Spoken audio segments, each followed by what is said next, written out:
In a free nation, citizens have the right to speak out, organize, and take action.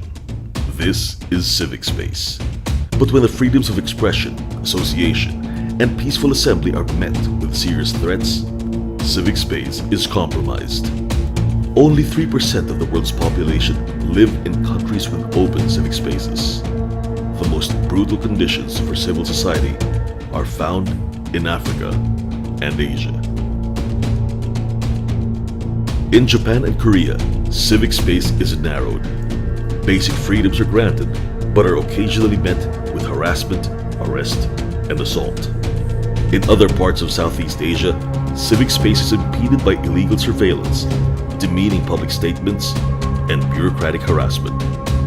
In the Philippines, journalists critical to the administration face the risk of physical attack, criminal defamation charges, or closure. In repressed countries, critics of those in authority face harassment, intimidation, imprisonment, injury, and death. In Cambodia and Myanmar, independent media outlets and journalists face countless restrictions on press freedom. Civic space is heavily constrained.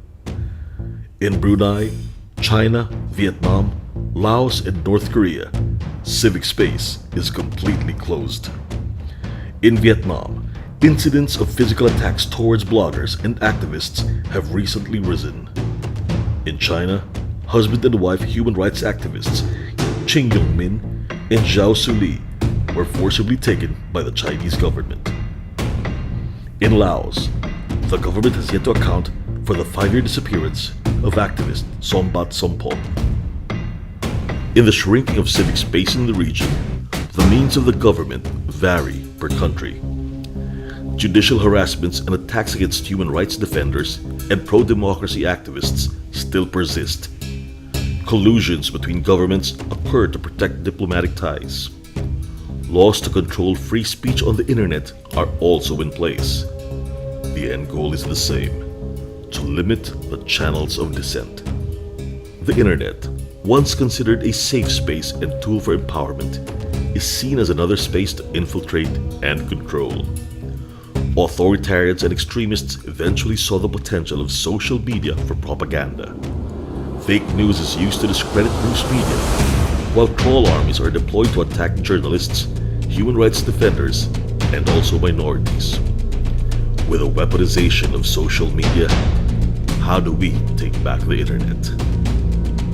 Solutions are being developed through hackathons and open data initiatives to protect vulnerable sectors. Interactive data visualization is often used to make the numbers understandable and accessible. Apps that can help detect fake news are also made available by journalist groups.